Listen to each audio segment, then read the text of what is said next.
by change and decay. Christ, the one who created them, is eternal, and he does not change. Because the readers of Hebrerws had experienced the rejection of their fellow Jews, they often felt isolated. Many were tempted to exchange this Christ, who does not change, for the old familiar faith again and go back to Judaism. And the writer warns them not to do this. Christ is our only security in a world that's constantly changing. Whatever happens in a changing world, Christ doesn't change. In him we trust, and we're absolutely secure because we stand on the firmest foundation in the universe. And what's that famous hymn we sing that captures this truth? On Christ, the solid rock I stand, all other ground is what? Sinking sand. And that's so true. And that's so relevant to what we're talking about. Verse 12, created things change and they grow old. However, Jesus is eternal. He's far superior to all that was created. Since Jesus is eternal, he never changes. It's just like truth. Truth never changes. If it does, it wasn't truth to start with. Jesus never changes. He's the same, and he'll always be the same. Verse 13 through 14. But to which of the angels has he ever said, sit at my right hand till I make your enemies your footstool? Are they not all ministering spirits sent forth to minister for those who will inherit salvation? The writer asks a question. That question is, to which of the angels has he told this? The answer is what? The answer is none. He never told the angels to sit at my right hand. However, God said this, Christ. Therefore, Jesus is much higher than the angels. When Jesus completed his work on earth, he was invited by God to sit at his right hand and rule until his enemies were defeated. Till I make your enemies your footstool is from the custom of the conqueror to put his foot on the neck of a vanquished, defeated enemy. We've all seen this in pictures where the conqueror, where the defeated is on the ground and the conqueror stands over him with his foot on his neck.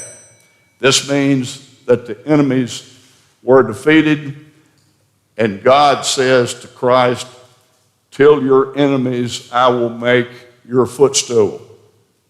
The last verse, verse 14, angels are servants. They are not kings. They serve God and Jesus in the redemption of mankind. Angels do service for the sake of them that shall inherit salvation. This verse teaches that angels do things for Christians. It does not teach that they do things to Christians. This refers to the general work of angels in helping to redeem mankind. Angels announced the birth of Jesus. They announced his resurrection from the dead. An angel let Peter out of prison. An angel told Cornelius to send for Peter. And an account I read this morning, an angel told Mary before she was married that she would bear the Christ child. And the version I read said the archangel Gabriel came to her house. Now, you know, it just puts it down like it happened every day, but can you imagine being visited by an archangel? And he came into her house and greeted her. And I assume he took human form. I don't know that. But she was asking questions. He told her, you are going to bear the Son of God. And she said, how can I do this? I'm a virgin. And he told her how it was going to be done. And then he left. But we have the work of angels, just like when Michael argued with Satan over about Moses' body. And then we have Gabriel coming in and talking to Mary. But angels are doing the work of God. We really don't know what all they do. And it really doesn't matter.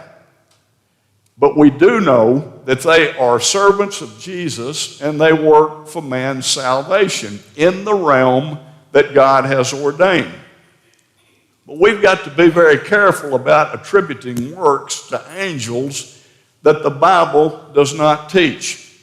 Jesus is so much greater than angels that there's no comparison between angels and Christ.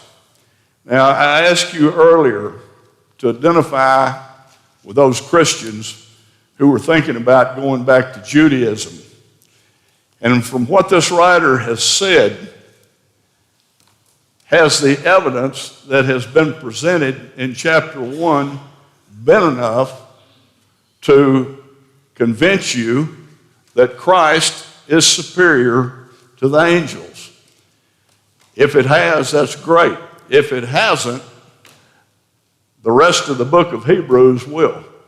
And we will take that up next week. Are we still on schedule, John? Josh will teach next week, and he will teach chapter 2. But thank you. Thank you very much. Let's prepare to worship God. Let's be getting our minds right as we come before his throne and recognize him and praise him and thank him for everything he has done, because all of our blessings come from him.